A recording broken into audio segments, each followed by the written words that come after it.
I'm proud to say that myself and 7 Bucks Productions are gonna make a film about the life of one of your founding fathers, the pioneering founding fathers, the smashing machine, Mark Kerr. Mark Kerr went on to fight in the UFC and went on to fight in Pride. Oh my God, he was a monster. Yeah. He was a monster. He was such a machine. The highs from the sport are like no other highs in the world. 12,000 people out there cheering for you. That's orgasmic. That's like high. That documentary is insane. If Howie's gonna win it, look at the tough kid, but I'll tell you what, his face is just destroyed right now.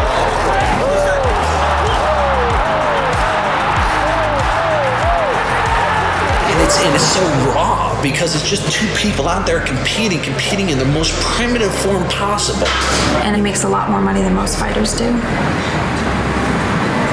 I didn't realize what it entailed. Everything's gonna heal, right? When you want to talk about a seminal piece of work in the mixed martial arts community, the way the smashing machine was depicted is entirely unsurpassed. This story goes far beyond what you would have ever expected. From a bartender who raised a small amount of cash to archive his old wrestling teammate, to multiple lawsuits, the extreme behind-the-scenes circumstances that the filmmakers were put under, the tumultuous failures during filming, all before The Rock ever got to it to turn it into a feature film budgeted at around $40 million. And of course, the real-life story of Mark Kerr himself. I've pulled from a variety of sources to give you a behind-the-scenes look, which includes the director's own commentary from this absolute steal I found on eBay a few years back. You might notice something a bit off about this package. It's, well, in German, but thankfully the bonus features on this disc are still available in English without overdubs or even subtitles, so it's all here. I'm John Himes. I'm the director of The Smashing Machine. And John Greenhalgh, producer of The Smashing Machine. But even beyond this being one man's incredible story and tragic downfall, it's all, well, really a crossroads for MMA as an emerging sport in general at this point. A lot of what it is people have bought into the stereotype. We're going to show you the bloodiest, goriest. Right. One of those people that thinks that it is. Yeah, and really, it's and I think it's probably worth mentioning that there may be some spoilers in here. Ahead of the film debuting in October, I'm not exactly sure what they're going to cover. It is the real life story though, so you've been warned either way. The documentary began filming in 1999, and I cannot state this thoroughly enough, but the sport of MMA had just effectively been sent to the gallows in the United States. When it all first came together for the Ultimate Fighting Championship, they marketed it as MMA or No Holds Barred, which is what it was called back then, and they basically told people that somebody might die inside of the cage. 2 men enter, 1 man leaves. Well, what is that suggesting? That's suggesting that someone's going to die. This was not going to be a sport as far as anybody could tell like it is now, maybe a brutal blood sport at best, invoking the images of Jean-Claude Van Damme's brutal classic of the exact same name, who ironically does become a part of this story literally as it goes on. You are next. But the UFC and the sport, above all, by the story's beginning, was just a spectacle fighting for any morsels of legitimacy. I'm not a bad person. I go in a ring, I do my job. I like what I do. Some of it is so brutal that it nauseates people.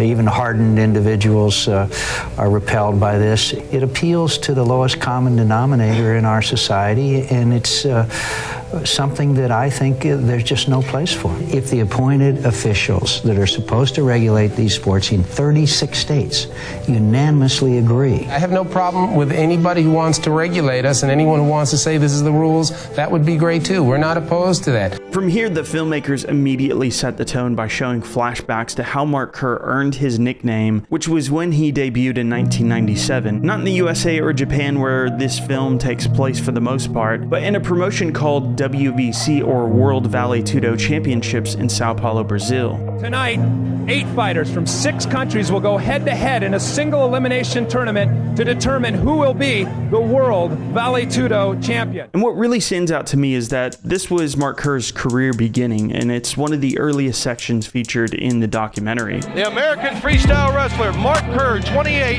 6'1", 260 pounds, He's from Toledo, Ohio. This is his first fight. Before I fought Paul Varlins, I remember taking about this much a sip of water, like in a Dixie cup, walking around and going, my stomach, I couldn't hold anything down. This is, by the way, the point in the film when if people walk out, which some people did when we screened it, it was right here. Absolutely. Paul Varlins, the man Kerr is opposite here, he already fought at the very highest level inside the UFC in 5 separate events and was even a finalist at UFC 7. Little blood coming from the face of... Oh, huge takedown. Kerr wants to be. This is Kerr where he's knees dangerous. him in the face, and he knees him again. Beautiful knees in the face. Another knee right in the face. I don't know how Varlins can take much more of this. If Howie's going to win it, look at the tough kid, but I'll tell you what, his face is just destroyed right now. Watch it close, it stops the fight. Says they can't handle it anymore, that's right. Varlins unable to protect himself. Bocciarelli doing the right thing, stepping in. His face is a mess. You can vividly see sheer panic overtake him in a way that you almost never see in modern MMA. There was no blueprint back then. Varlins is completely lost in this moment. In 1997, the moment manages to perfectly encapsulate Mark Kerr and the terrifying monster he was inside of the ring. And Kerr had to compete 2 more times that very same evening. The next opponent, nicknamed the Master Hulk, which you would think he would be a more formidable opponent with the images a name like that invokes, but this is what happened. Hulk trying to get out of the ring. Hulk left the ring. He's taking shots. That should be it. Yeah, Kerr made the guy quit. He did it by just getting the hell out of there. You can instantly understand why most modern MMA is inside of a cage too, but from here this led to the finals of the tournament where he took out an absolute legend and pioneer that helped bring the sport to American shores in Fabio Gurgel. Kerr's got it his way right now. Down to the ground they go. Oh, a beautiful headbutt in the headbutt. mouth. He's pounding him with rights, but just missed. Kerr counters with the right, comes up and throws some devastating punches. He's down. Oh! Man, right on that eye. You could hear that. Yeah. That was head to face. Kerr, if he was able to do that, but Kerr, sweaty and strong, able to pull out lefts. A great fight, a great warrior. And nearly descended the entire venue into a full-blown riot. It was hard enough for me to get out of the ring that night. People lingered until Fabio got on the mic, and Fabio was like, hey, just leave him alone.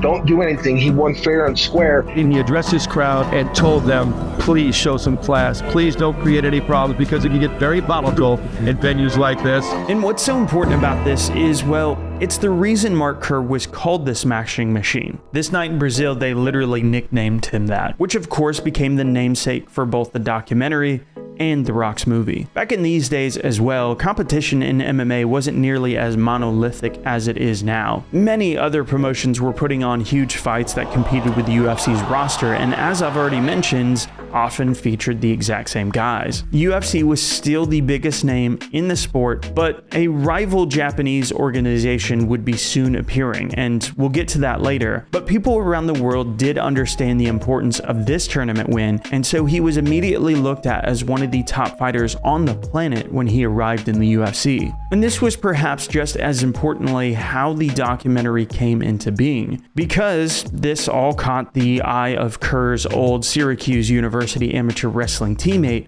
John Greenhouse. I wrestled myself in high school and then in college for Syracuse, and so it was very good. And I wrestled with him at Syracuse. He was an NCAA champion. I was a schmo, so I was a fan of his, but a friend. And a nut flea, as Mark would say. Yeah, anyone who hangs on to Mark, he calls them nut fleas. Yeah, when I went to college with Mark, I mean, you know, we were a rowdy bunch of young wrestlers. There was fights all the time, and Mark literally was someone who didn't fight. He was not an aggressive guy in any way. Do you hate each other though? Oh, absolutely not. No, absolutely not. No. Treat it as a profession.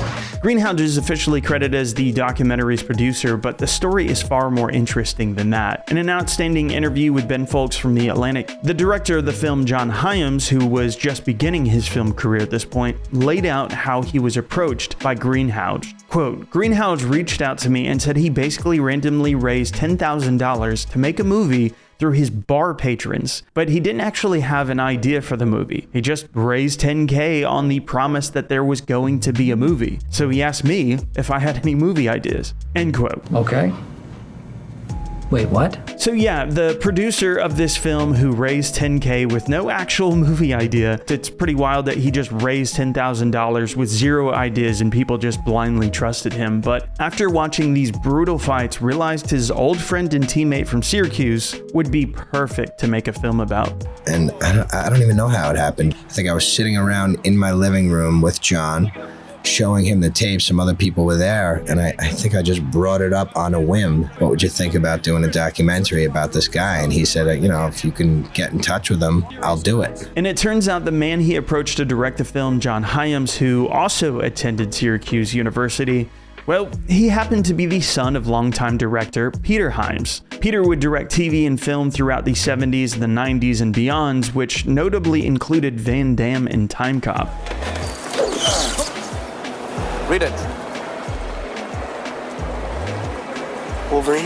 And John Hyams, the director of The Smashing Machine, his son, after directing this documentary, would also direct Van Damme in later films a decade later. Also, we'll get to the Van Damme part here in a little bit. He is connected to this story. So this bartender, John Greenhalgh, had some serious luck going to school with all the right people. And with just $10,000, which is absolute pennies for a film budget, the two hopped on a plane with a couple camera operators, cinematographers in 1999 to begin capturing some of the most unforgettable moments in sports history. Steve Schluter, one of our producers, our cinematographer, Neil Fazzari.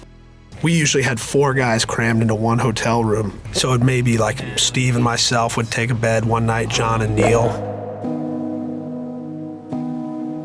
On Mark Kerr's side of the story, he already accomplished a great deal by this point. As I mentioned earlier, this was the era of one-night tournaments, and in the UFC, he had just won 2 of them back-to-back, which effectively had made him the arguable top heavyweight in the world. Let's put it together for the winner of the heavyweight tonight, Mark the Smashing Machine.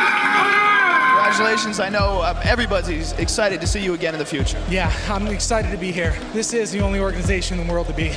And that meant in order for this film to even begin production, there was a pretty giant hurdle in the way. The UFC was still owned by Bob Meyerowitz. They offered to pay me $25,000. Right about the same time, I'm approached by Japanese organizations, and they offered for me to fight against Royce Gracie. $185,000 cash. Fly over there. They flew Royce in, had the press conference, everything. We were signed to fight. All sounds great, right? The money was in Japan where he was bound, but there was a bit of a problem here. I signed a 3-tournament fight deal with the UFC. He was still under contract with the UFC. I get back to the States. I hear a knock on my front door. I open the door and the guy goes, "Are you Mark Kerr?" And I go, "Yeah." And they go, "You've been served." The UFC was suing me for breach of contract. I end up settling $155,000 in legal fees. Did you have help with that? I did.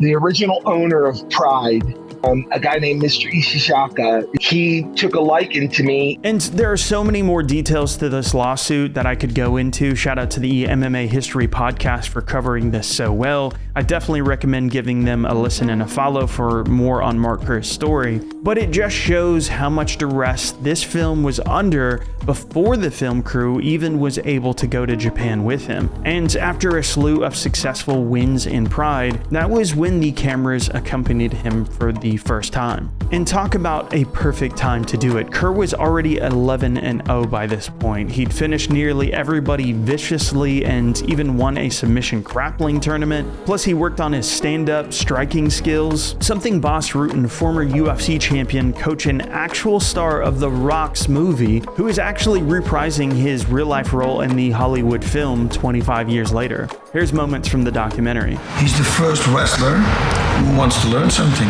He's the first smart one, and that's why he's so good. And one right after another, you meet 3 very important figures in Kerr's life at this point in the documentary. One was his significant other in Dawn, who ominously paints a picture of impending events. It's funny too because girls will say, "Ugh, he's too big," but I'm definitely attracted to him. At first I thought it was really great because I knew he was so talented and he makes a lot more money than most fighters do. I didn't realize what it entailed.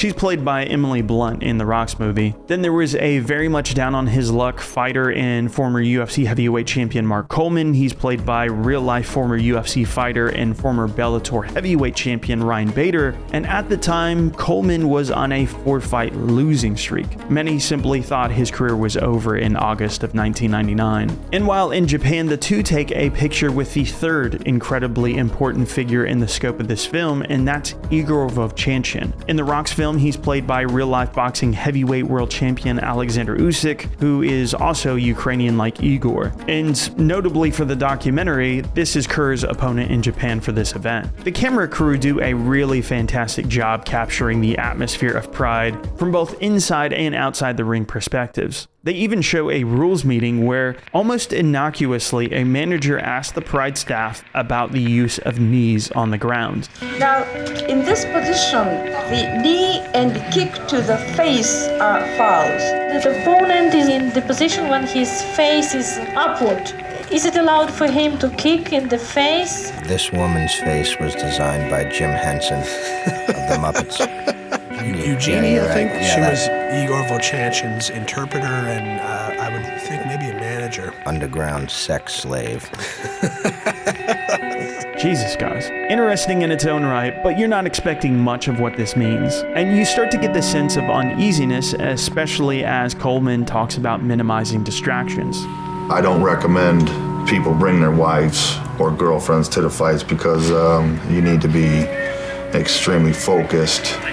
And she came out covered in sparkles, and the entire room smelled, and the smell of her perfume was mixing with the smell of their sweat, and I was really losing my mind in that. I mean, it was really Mark to even allow her into that situation was inviting chaos. And what ends up happening is pretty horrific.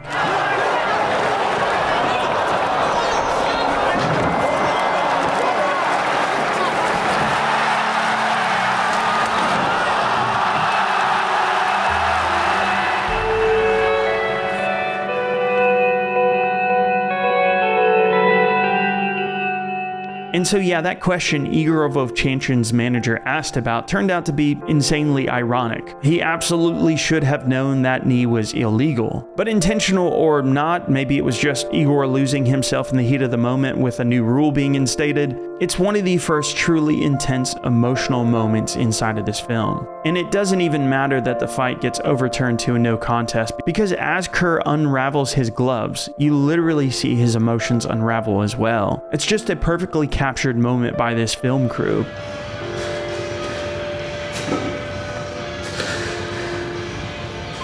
But here's the crazy thing that the documentary commentary reveals. The interesting part, I think, about these shots it's the fact that Neil, the sound man, Neil Fazzari, who did a great job, and Steve Schluter, the cinematographer, who are shooting this here, had only known Mark for 3 days. I eventually walked into that locker room while they were shooting him, and he was crying, and it was too devastating for me. I asked them to cut the cameras. It's like the saying that, like, you know, it's risking everything because the reward is so good, you know? The highs from the sport are like no other highs in the world. And it's so raw because it's just two people out there competing in the most primitive form possible.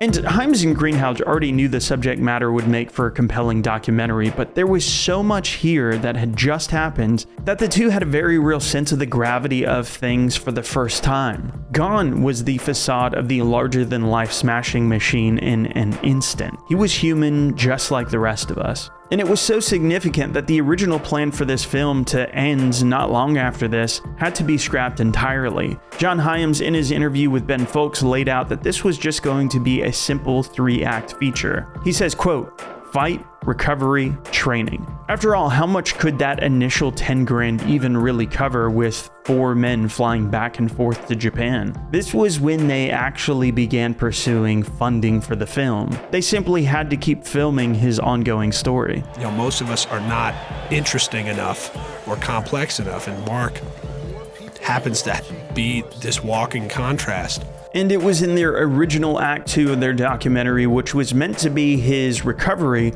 that the scope blew open even further. And you don't have any strong pain medication, like opiates or like... No.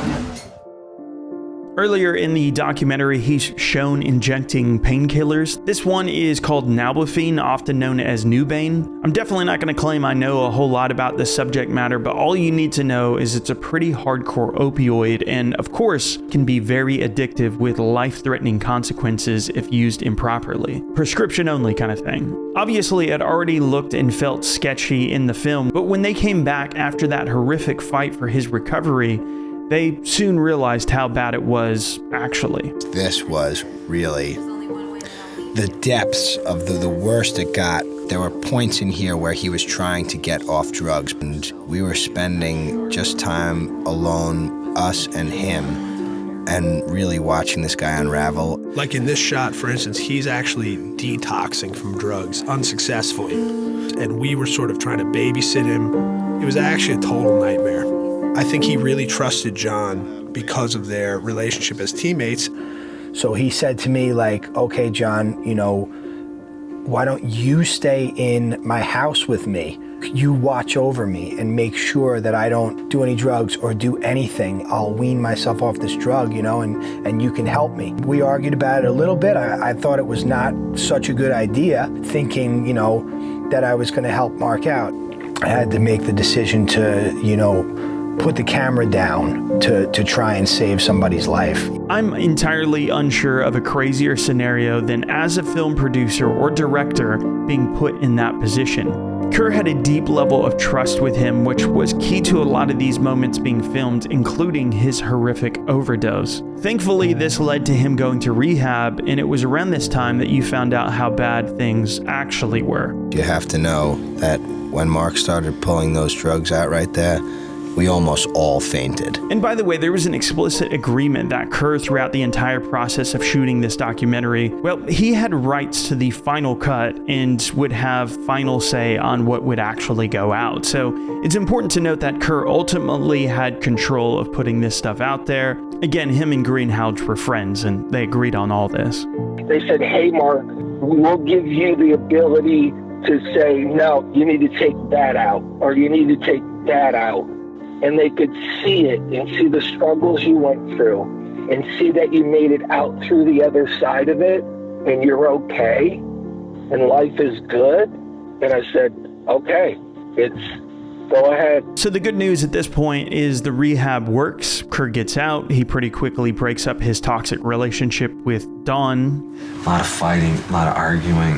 You know, I want the hell out of this thing. Then he begins focusing himself on training intensely with Boss Rutten and embarks on the historic Pride 2000 Grand Prix in Japan, which was just absolutely unprecedented in terms of scale, and at that point had rarely been matched, even to this day. We're talking about guys like Royce Gracie in their prime, essentially the father of the UFC that blew up Brazilian Jiu-Jitsu by showing everybody the power of submissions in the first UFC tournaments. Then there was Sakuraba, the biggest Japanese star, who would go on to beat Royce in this tournament, becoming arguably the greatest fighter on the planet. And of course, Kerr himself, who was perhaps the biggest American star there alongside his close friend Coleman, who was also in the tournament and had just finally gotten a win over Ricardo Moraes, which gets covered in the film, and of course Igor Vovchanchin, whose illegal knees in the fight with Kerr were overturned to a no contest as a result of it all being ruled unintentional fouls. In short, there was no bigger tournament in the sport, and Kerr sliced through his first round opponent Inson Inoue, by the way, who was the man that had just beaten the undefeated Randy Couture when he left the UFC.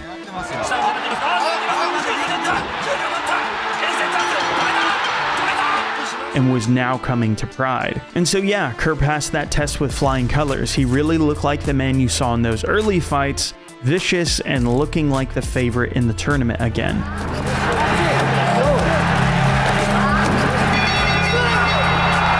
There's actually a pretty great moment from the documentary's deleted scenes at this point that showed Kerr's wit, something you really don't get to see in the documentary otherwise. Did you know what was written on the back of his head? I think it said, I love Mark. What did it say? Death. Coleman also makes it through his first fight in the tournament, which is a bit awkward as friends who were on a collision course. They'd have to fight if they ultimately made it far enough. We actually had said this almost in joking, and we said, someone put $150,000 on the table, we couldn't turn it down, we'd have to fight. The winner of the tournament gets $200,000. Now that's no chump change. And then kind of his nemesis to this point in the film, Igor Vovchanchin, also wins his first fight to get through to the next round. Sakuraba, as I've already mentioned, would face Royce after they both won their first fights. And this was a hybrid tournament structure. It wasn't a one-night tournament. Pride Management really wanted to determine the best in the world, and this tournament was twice of the size of your average 8-man UFC tournament, with 16 men here, meaning you'd have to win 4 fights total to be crowned at the end of it. So this was just the opening round of the tournament. Everybody would have to come back on May 1st, 2000, or about 3 months after this opening round, which was on January 30th, 2000. And to layer on further, Kerr started faltering between these two tournament dates and got back with Dawn, who is now revealed in the movie to have her own alcohol abuse issues. I feel vulnerable. I want someone to be able to share in that, not the high of what I did, but the emotional depression that comes afterward.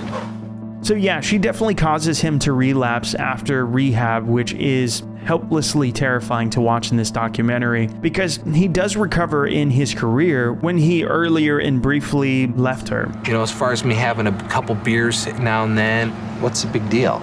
I was jamming needles into my arm 10 times a day. The two of them were really poisonous for each other. Yeah, I mean, it's the classic textbook AA enabler story. Yeah. No, of course, she's not the only guilty party. Mark was just as guilty in that as her. Dawn represented what was going wrong in Mark's life. And it's super clear that Bas Rutten as his trainer was livid about all this, and there is an obvious resentment towards Dawn in some of these scenes. What I hear, what Mark told me, that he has to fight, and she comes home drunk and starts kicking the door. They have to get separated, that's what I think, That's it. So instead of focusing on training, Kerr is seen fighting with Dawn, who actually self-harms herself in the run-up to this tournament. Thank God they weren't loaded. She grabbed my handguns under the nightstand, then grabs a razor and starts gouging into her arms and stuff. Clearly, the issues this film covers become much bigger than just any sports tournament. But one thing is for certain, Kerr isn't as well prepared as you might have hoped going into the biggest night of his life. But hopes are still high. It's just really hard not to root for Kerr as the genuine person he comes across as all throughout this picture. And we realize that something is not quite right. And the truth was, things got a little shaky here. But he's in shape, and he's got a shot. And this all really culminates in an incredibly tense evening that sees Coleman advance in his tournament rounds. Igor takes out Sakuraba after his 90-minute battle with Royce Gracie, and then there is Mark Kerr. He ends up fighting a actual pro wrestler, Japanese style, not quite WWE, but still scripted, that Kerr is expected to walk through. His name is Kazuyuki Fujita, and it's one of the most insane fights you will ever see. Kerr begins to do exactly what you would think. He really just starts to annihilate the guy.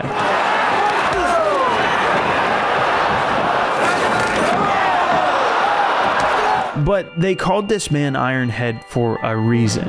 This guy takes it. Yeah, a normal human being would be on the mat right now. It all just falls apart and he freezes up in there. It's absolutely brutal to watch him go through this. I can say that this fight, filming this, it was a really painful experience to film this. We are not defined by our successes and failures as much in life as fighters are or professional athletes. I mean, they literally are defined by how much they win or lose. The whole thing also gives his friend Mark Coleman a lucky break, as Fujita sustained too many injuries to continue on that night. Also, we can't really ignore the fact that what was on our minds this entire time was whether Kerr was going to fight Coleman. Right, and if he had won that fight, he would be fighting Coleman. For the purposes of a film, of course, that would be the most compelling thing you can imagine. I can say for myself, I was truly relieved. Yeah, I think we all were. We really didn't want to see that happen. And so the final of that tournament, which again all took place on the same night, takes place while Kerr is receiving stitches in the back in an incredibly well edited sequence, as astonishingly Mark Coleman manages to upend the whole tournament as the man who began this documentary on a 4-fight losing streak and climbs back to the mountaintop. At least the finality of Coleman's story is able to give people some catharsis here. And here's Coleman with this enormous belt, an equally enormous trophy, kind of quietly alone.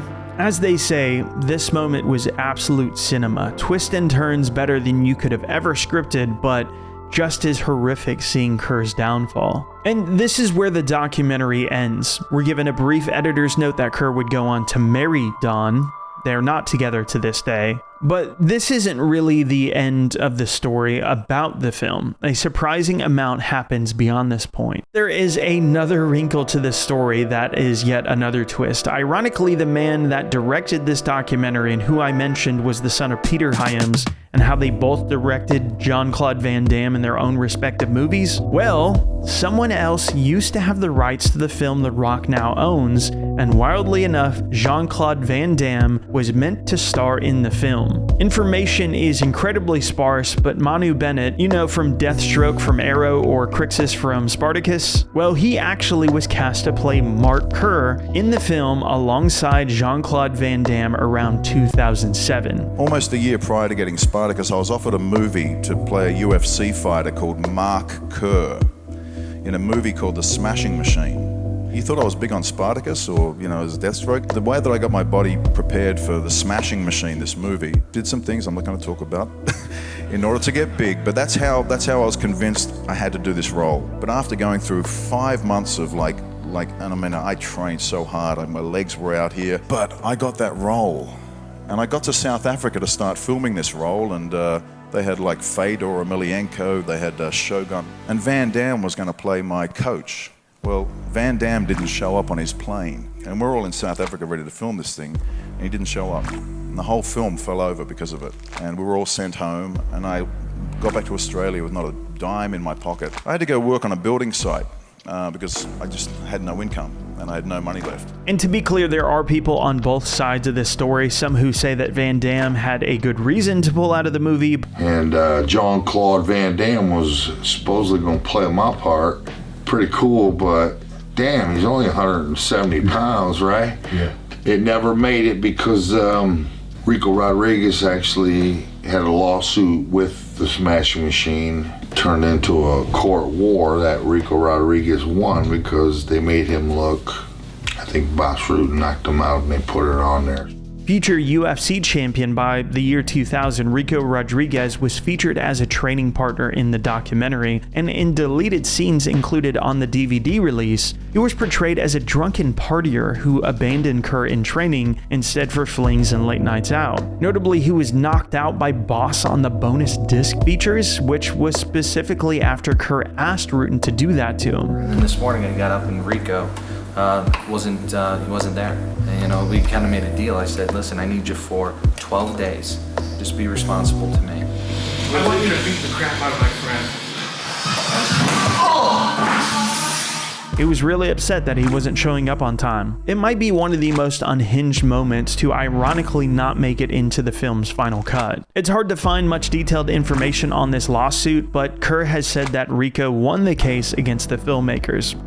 So any footage that had him in it, he received as compensation for him suing that we portrayed him in a bad way. And The Rock had seen the Smashing Machine much earlier than you might think as well. And I happened to run into him 1999 when he trained at Gold's Gym. And then my documentary comes out a couple years later. I had the opportunity to look at the documentary, and I ran into him again, and I had a longer conversation. But back then, he just didn't have the power or the industry pool to make something like that happen, nor the money to purchase the rights, but he managed to as his career ascent climbed to an A-lister in the movie industry, culminating in his announcement at UFC 244 in 2019. I'm proud to say that myself and Seven Bucks Productions are going to make a film about the life of one of your founding fathers, the pioneering founding fathers the Smashing Machine, Mark Kerr. On that Friday at the press conference, I built it up so much, and that crowd was on fire. And you could tell the hardcore fans knew exactly who he was, just like that. And they started clapping. And then there was a good amount of this new generation of fans who were like, who? Not exactly the warm reception you would have hoped for. And for years, until 2024 really, everybody thought this movie, because of that lackluster reception, was completely dead on arrival. And it kind of was for a while. And so he was prepared to go into production later that year. He would have put it on a schedule to be shot somewhere in 2021, and as it turns out, obviously the pandemic. That was 2021. We're still dealing with COVID. And now what I've realized is if it's for me, then it has to be the right thing. I'm grateful for the big films. And there's still a place for the big films. To be able to do something where I could really sink my teeth into material and I can jump off a cliff, I can be scared. But also, as you talked about addiction, about failure, about loss and mental health struggle, that's the bug that I got bit by. And so here we are now, and this video is being made about 5 months before The Rock's movie will release into theaters. And I have to say I'm cautiously excited. It should be self-evident why this story about Mark Kerr is without a doubt worthy of a big movie Hollywood release. And for me, a lot of documentaries are like books. I'll almost always prefer the book in this analogy to the movie. The real thing is, well, actually real and extraordinarily hard to replicate. Plus, Hollywood always does strange things to biopics. Or how about Iron Claw, which was another A24 film, where they just left out an entire brother? It was already an incredibly famous story. I don't know why they were so worried that for some reason telling the whole story but in a Hollywood setting would mean it's all of a sudden too much. They didn't contact me, I don't know why. And they're real nice people. That's not a historical movie at all, but it's, it's based on a true story. And so that begs the question, will they do anything reality altering to this story? My guess is probably a few. It's not always a bad thing. Sometimes it helps with brevity and makes the flow of the film and help it not get too bogged down into minute details. I also have many criticisms of documentaries. It's not a perfect medium in comparison to movies, but this is one of the best documentaries I've ever seen. I just hope it gets told accurately is all I'm saying. I really do hope, though, they go into some of these other details, like the lawsuit with the UFC. There are plenty of details that Kerr has gone into interviews about interfacing with the Japanese mob, the Yakuza. There's plenty of incredibly interesting moments that I think could be interesting to see depicted on screen because those moments have never been seen. What do those moments look like if they're realized? Either way, expect to see our breakdown after the film releases, the accuracy of it, the review in general. I am very excited about it despite my reservations. But yeah, massive thanks to you all for watching. I'll see you on the next one. Peace.